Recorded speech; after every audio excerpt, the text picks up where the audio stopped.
Buenos días, hermanos, buenos días todos otra vez. Este, siempre es un privilegio, la verdad que hay muchos privilegios. Y yo creo que el Espíritu Santo se mueve poderosamente en nosotros. Cuando estamos pensando en en qué libro íbamos a estudiar, bueno, estábamos manejando opciones, estudiar un libro más del Nuevo Testamento para irnos luego al Antiguo Testamento otra vez. Y al haber seleccionado Hebreos, eso ha sido maravilloso. Mire, yo no sé cuántos de ustedes leyeron el capítulo 4 antes de este momento. Yo espero que hayan sido muchos, porque los que no lo hicieron se han perdido de tremenda información, no solamente tremenda información, sino de tanto valor, tanta cosa buena y tanto vigor espiritual que nos ofrece, tanta presencia de nuestro Señor Jesucristo. Qué énfasis qué importante es este libro, ¿no? Y si se dan cuenta, los capítulos son cortos, 16 versículos, 20, los que más, de repente, y para allá los más largos están los últimos, que capítulo 10, capítulo 11, el 12, pero estos poquitos versículos que hemos manejado tienen tanta información que 10, 15, 20 minutos de reflexión es muy corto para tanta bondad, tanta maravilla que hay en estos versículos. En este capítulo 4 vamos a leer rapidito una vez para entrar en materia. Dice así, voy a leer en la nueva versión internacional. Cuidémonos, por tanto, que no sea que, aunque la promesa de entrar en su reposo sigue vigente, alguno de ustedes parezca quedarse atrás. Porque a nosotros, lo mismo que a ellos, se nos ha anunciado la buena noticia, pero el mensaje que escucharon no les sirvió de nada, porque no se unieron en la fe a los que habían prestado atención a este mensaje. En tal reposo entramos los que somos creyentes conforme Dios ha dicho. Así que en mi enojo hice este juramento: jamás entrarán en mi reposo. Es cierto que su trabajo quedó terminado en la creación del mundo, pues en algún lugar se ha dicho así del séptimo día, y en el séptimo día Dios reposó de todas sus obras. Y en el pasaje citado también dice: jamás entrarán en mi reposo. Sin embargo, todavía falta que algunos entren en su reposo, en ese reposo. Y los primeros a quienes se les anunció la buena noticia no entraron por causa de su desobediencia. Por eso, Dios volvió a fijar un día, que es hoy, cuando mucho después declaró por medio de David lo que ya se ha mencionado. Si ustedes oyen hoy su voz, no endurezcan el corazón. Si Josué les hubiera dado el reposo, Dios no habría hablado posteriormente de otro día. Por consiguiente, queda todavía un reposo especial para el pueblo de Dios, porque el que entra en el reposo de Dios descansa también de sus obras, así como Dios descansó de las suyas. Esforcémonos, pues, por entrar en ese reposo para que nadie caiga al seguir aquel ejemplo de desobediencia. Ciertamente la palabra de Dios es viva y poderosa y más cortante que cualquier espada de dos filos. Penetra hasta lo más profundo del alma y del espíritu, hasta la médula de los huesos y juzga los pensamientos y las intenciones del corazón. Ninguna cosa creada escapa de la vista de Dios. Todo está al descubierto, expuesto a los ojos de aquel a quien hemos de rendir cuenta. Por lo tanto, ya que en Jesús, el Hijo de Dios, tenemos un gran sumo sacerdote que ha atravesado los cielos, aferrémonos a la fe que profesamos, porque no tenemos un sumo sacerdote incapaz de compadecerse de nuestras debilidades, sino uno que ha sido tentado en todo de la misma manera que nosotros, aunque sin pecado. Así que acerquémonos confiadamente al trono de la gracia para recibir misericordia y hallar la gracia que nos ayuda en el momento que más lo necesitamos, en el momento oportuno, dice la Reina Valera. Fíjense, leímos el capítulo 4 completamente en unos pocos segundos. Y quiero resaltar que el tema se repite, es recurrente el argumento aquí, la supremacía de Jesús, la necesidad de mantenernos fieles, y yo diría también el estar atentos, el no desmayar, al oír, no endurecer el corazón. La idea es tener un corazón blando, un corazón sensible a todo esto. Y comienza diciendo las palabras temamos pues, o cuidémonos pues. Este, ¿Por qué hay que temer? ¿Sí? Este, ¿Por qué se debe, por qué hay que temer? Y la razón que dice aquí el texto es que porque aunque la promesa de entrar en el reposo sigue vigente, se puede perder la promesa. ¿Cómo le sucedió a aquellos a quien ya es el libro de Hebreos y ahorita vuelve a insistir, aquellos que la perdieron, a quienes se les había ofrecido esa promesa? Ese cuidémonos o ese temamos es para animarnos a no ser infieles a Dios, no desilusionarnos y no quedarnos atrás, a no renunciar a la promesa, sino seguir adelante para echar mano de lo que Dios ofrece. ¿Ok? Porque si uno la pierde la promesa es como rechazar la gracia que tanto se enfatiza en este capítulo. Trono de gracia, recibir gracia por la gracia de Cristo. Y de eso se trata. Jesús mismo dijo en Mateo, ya dice, velad. Muchas veces dice velad para que no tenga tentación, velad y orad, velad, estén pendientes. Ahí está la parábola de las 10 vírgenes. Bueno, estén pendientes, velen. Cuando estaban orando en Getsemaní no han podido cuidar conmigo una hora. Pendientes. Pero es como las expectativas. Yo pienso, por ejemplo, cuando uno quiere ver algo, cuando uno quiere ver a alguien y de repente su vista, su atención, todos los sentidos están orientados a esa expectativa. Como cuando el ciego de Juan capítulo 9 escuchó que sus padres venían, nunca los había visto y me imagino él con la vista puesta a la puerta para ver quiénes eran su papá y su mamá, que nunca había visto. Bueno, así. Y luego en el versículo 2 dice, porque a nosotros, lo mismo que a ellos, se nos ha anunciado la buena noticia, la buena nueva. Este, y lo que dice aquí, que a algunos no les aprovechó.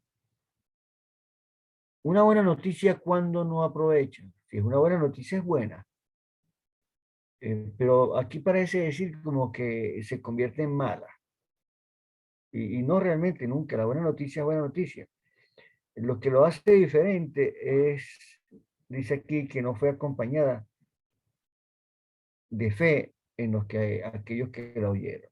O sea, aunque era buena noticia, ellos no las aprovechó porque simplemente por no ir acompañado de fe, no prestar atención verdaderamente al mensaje. Tanta gente que uno les predica, años, la familia de uno, nuestros hermanos, nuestros familiares más cercanos, nuestros amigos, que uno ama tanto, y uno les ofrece la misma noticia que uno recibió. Que esa buena noticia, el efecto de esa buena noticia, este, es producto de la relación palabra y fe, mensaje y fe. Si esta relación de fe hacia el mensaje no funciona, entonces la buena noticia no presta beneficio alguno. Esto demuestra que la palabra jamás ejercerá poder en nosotros hasta que la fe no le da la entrada. Esto es definitivamente. La fe viene por el oír y el oír por la palabra de Dios, pero hay que atender, hay que obedecer. ¿Sí?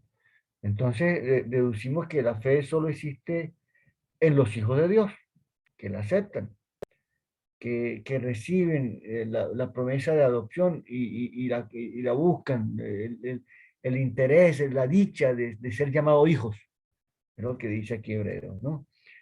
Esa fe en que sí está llena de beneficios. Este mensaje lleno de beneficios, pero que es producto también de la fe. Entonces, fíjate, deducimos que eso, que la fe existe solamente en los hijos de Dios porque aceptan la promesa de adopción. Fíjense bien, como dice por allá en Santiago, dice, ¿crees que Dios es uno? Los demonios también creen y tiemblan. ¿Qué clase de fe tienen los demonios?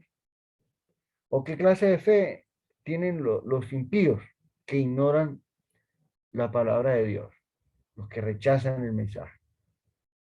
¿Sí? Entonces, estos capítulos hablan de la fidelidad de Cristo, de la fidelidad de Moisés, y nos invita siempre a permanecer fieles, a oír su voz y no desmayar, no endurecernos. Nunca. Hay algo que Jesús hizo, que Moisés hizo, que Jesús hace, que nos invita a mantenernos fieles. Y luego en los versículos siguientes habla de reposo. ¿Okay? Y una vez más el libro de Hebreos relaciona todo con el Salmo 95 de David. Si quieren, ustedes pueden leer el Salmo 95 al terminar y hay tanta información. Y habla de eso. Empieza diciendo el versículo 3, dice, juré en mi ira, no entrarán en mi reposo. Algunos que no entraron, aunque las cosas suyas estaban acabadas desde la fundación del mundo. Ahora, habla de reposo. El autor de Hebreos me parece que se propone declarar que existe un reposo y que se debe, no solamente que existe, sino que se debe anhelar el reposo. Y al mismo tiempo creo que nos anima a tener temor de ser excluidos de ese reposo. Y la única manera que dice aquí, que enfatiza tanto de ser excluido del reposo es la incredulidad. Entonces, deja entrever que el reposo que se nos ofrece aquí en este texto vale mucho más que la tierra prometida que ellos tenían allá en Canadá.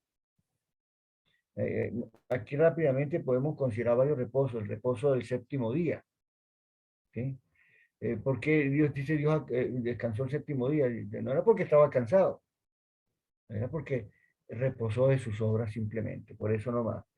Y luego vino el reposo de la tierra de la promesa, que es lo que dice algo también en Josué, que ellos entraron y bueno, este es el reposo que Dios prometió. Pero el Salmo 95 fue escrito ya mucho tiempo después, cuando ya la gente estaba en tierra de Canaán. Y el Salmo 95 vuelve y habla del reposo. Algunos no entran, entonces, ¿por qué? Si ya estaban en el reposo, ¿por qué todavía sigue prometiéndose? Porque hay algo más. Entrar en reposo, dice, es descansar de sus obras. Y nosotros descansamos de nuestras obras también. Esa es la promesa. ¿Okay? El sumo bien del hombre no es otra cosa que la unión con Dios, que es lo que nos permite descansar de las obras, de lo que uno hace. Y eso, esa condición feliz se llega cuando justamente uno se niega a sí mismo. El que quiere ser mi discípulo, niéguese a sí mismo, tome su cruz y sígame a mí cada día.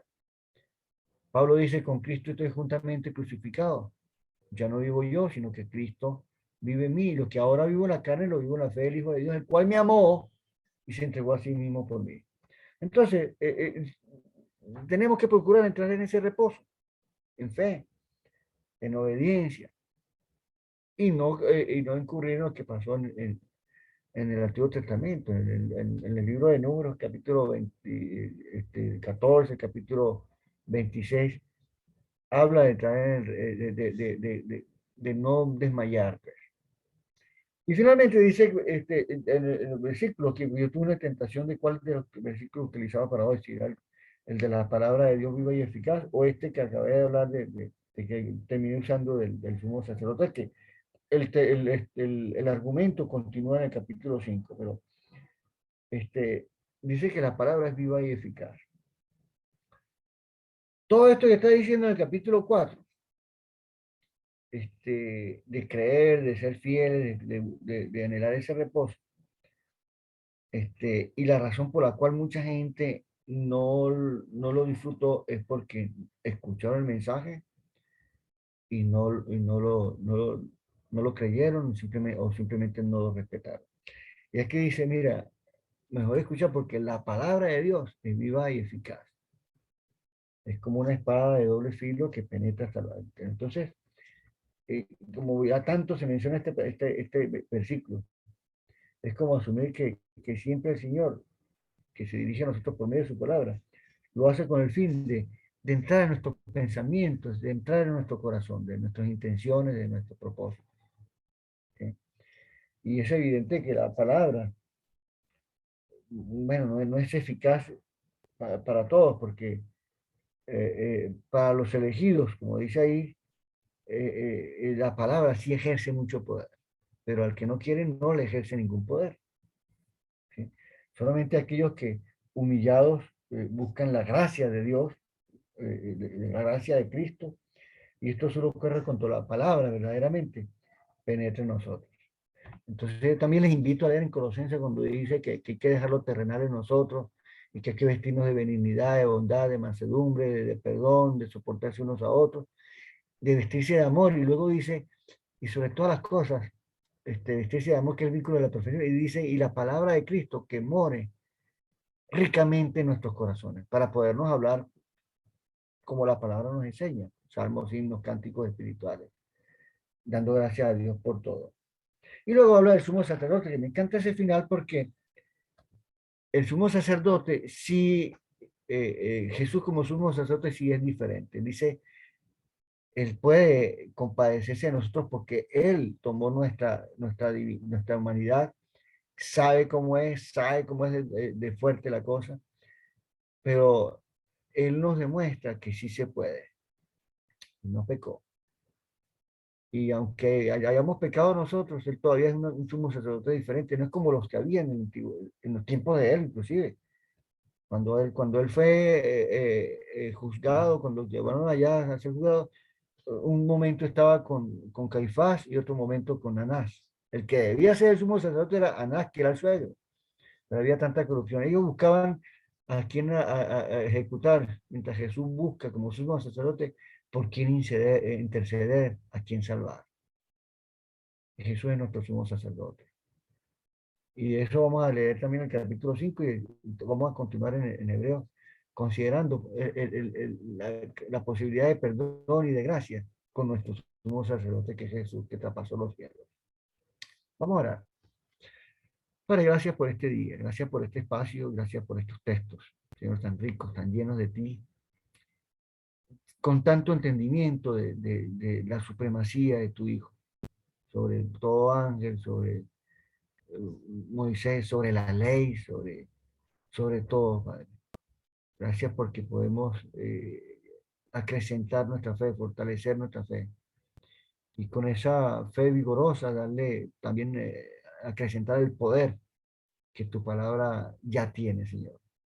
Que ese poder se presente en nosotros, que ese poder nos beneficie sustancialmente, que las personas a quienes les hablamos, Señor, por fin acepten esa verdad y pongan fe, Señor, crean y obedezcan a lo que tú dispones para que tengamos la motivación de ser fieles y, como dice el texto de hoy, alcanzar ese descanso, ese reposo que tú nos ofreces. Te lo pedimos, Padre, en el nombre de Jesús. Amén.